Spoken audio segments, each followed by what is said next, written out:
ഭാരതത്തിൻ്റെ ഒരു പ്രമുഖ വ്യവസായി നിഖിൽ ചന്ദ്വാനി അദ്ദേഹം എക്സിൽ ഒരു ട്വീറ്റ് രേഖപ്പെടുത്തുകയുണ്ടായി. അദ്ദേഹം ഇങ്ങനെയാണ് അദ്ദേഹത്തിൻ്റെ ട്വീറ്റ്, അതൊരു ട്രോളാണ്. പ്രധാനമന്ത്രി നരേന്ദ്രമോദി ഉൾപ്പെടെ പ്രശംസിച്ചിട്ടുള്ള വളരെ പ്രമുഖനായിട്ടുള്ള ഒരു വ്യവസായിയാണ് നിഖിൽ ചന്ദ്വാനി. അദ്ദേഹത്തിൻ്റെ ഒരു ട്വീറ്റ്, ആ ട്വീറ്റ് തുടങ്ങുന്ന ഇങ്ങനെയാണ്. ട്വീറ്റിൽ 3 പേരാണ് ഉള്ളത്. അതിൽ ഒരാൾ ഇറാൻ്റെ പരമോന്നത നേതാവായിട്ടുള്ള മുജ്തബ ഖമനായിയാണ്. മറ്റൊരാൾ അമേരിക്കയുടെ വൈസ് പ്രസിഡൻ്റായ JD വാൻസ് ആണ്. ഇനി ഏറ്റവും പ്രധാനപ്പെട്ട ഈ ട്രോളേറ്റ് വാങ്ങുന്ന അല്ലെങ്കിൽ കളിയാക്കി ആട്ടി ഓടിക്കപ്പെടുന്ന വ്യക്തി എന്ന് പറയുന്നത് പാകിസ്ഥാൻ പ്രസിഡൻ്റായ ഷഹബാസ് ഷെരീഫാണ്.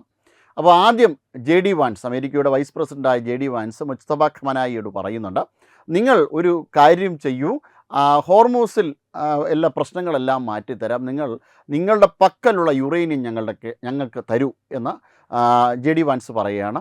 മുജ്തബ ഖമനായി ഇതിനെ എതിർക്കുന്നു. നിങ്ങളൊരു കാര്യം ചെയ്യൂ, ഹോർമൂസിൽ നിന്ന് വിട്ടൊഴിഞ്ഞ് പോയിക്കോളൂ, പിന്നെ നിങ്ങൾ ഈ പ്രശ്നം ഉണ്ടാക്കിയതിന് പകരമായിട്ട് കുറച്ച് തുകയും കൂടെ ഞങ്ങൾക്ക് തരൂ എന്ന് മുജ്തബ ഖമനായിയും പറയുന്നുണ്ട്. ഇനി മറ്റൊരാൾ, അതായത് ഇതിൻ്റെ ഏറ്റവും അവസാനത്തെ ആളായിട്ടുള്ള ഷഹബാസ് ഷെരീഫ് പറയുന്നത്, നിങ്ങളൊന്നും ചെയ്തില്ലെങ്കിലും വേണ്ടില്ല, $1 മില്യൺ ഞങ്ങൾക്ക് തരൂ, ഞങ്ങളുടെ ബ്രോക്കറേജിൻ്റെ പൈസയായിട്ട്, ഇറങ്ങിപ്പോടാ എന്ന് പറഞ്ഞുകൊണ്ട് ആട്ടി ഓടിക്കുന്നതാണ് ക്ലൈമാക്സ്. അക്ഷരാർത്ഥത്തിൽ പാകിസ്ഥാനെ അമേരിക്കയും ഇറാനും മാത്രമല്ല ഇസ്രായേലും ആട്ടി ഓടിക്കുകയായിരുന്നു. പാകിസ്ഥാനെ എവിടെയൊക്കെ ഈ പീസ് ബോർഡിൻ്റെയൊക്കെ ഭാഗമായിട്ട് പാകിസ്ഥാനെ ഇട്ടതും അമേരിക്കയാണ്. അമേരിക്കയെ പാകിസ്ഥാൻ ഒരുപാട് സഹായിച്ചിട്ടുണ്ട്. USSRനെതിരെ പ്രവർത്തിക്കുന്നതിനൊക്കെ, അതായത് അഫ്ഗാനിസ്ഥാനിലുള്ള USSRനെ പിന്തുണയ്ക്കുന്ന രാജാവിനെ മാറ്റുന്നതിന് വേണ്ടിയിട്ട് അമേരിക്കയെ പാകിസ്ഥാൻ സഹായിച്ചിട്ടുണ്ട്.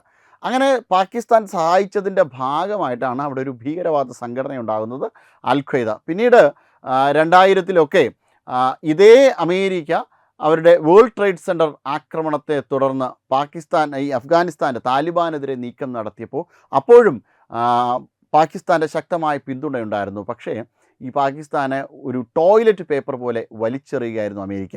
ഇങ്ങനെ അഭിപ്രായം രേഖപ്പെടുത്തിയത് പാകിസ്ഥാൻ്റെ തന്നെ പ്രതിരോധ വകുപ്പ് മന്ത്രിയായ ഖ്വാജ ആസിഫാണ്. അത്തരത്തിൽ പാകിസ്ഥാനെ വലിച്ചെറിയുകയായിരുന്നു അമേരിക്ക. ഇപ്പോൾ ഇതാ പശ്ചിമേഷ്യൻ യുദ്ധമുണ്ടായപ്പോൾ മറ്റ് ആരെയും കിട്ടാതായപ്പോൾ പാകിസ്ഥാനെ തന്നെ അമേരിക്ക ശരണം പ്രാപിച്ചു. പാകിസ്ഥാനെ കൊണ്ടുവരും. കാരണം മറ്റാരും ഈ ബ്രോക്കർ പണിക്ക് നിൽക്കില്ല. മറ്റൊരു അഭിമാനമുള്ള രാജ്യവും ഈ ബ്രോക്കർ പണിക്ക് നിൽക്കില്ല. പാകിസ്ഥാനെ ചെന്ന് ട്രംപ് പിക്ക് ചെയ്തിട്ട് പറയുന്നു, ഇങ്ങനൊരു പ്രശ്നമുണ്ട്, നേരിട്ട് ഇറാനെ സമീപിക്കണമെന്ന്.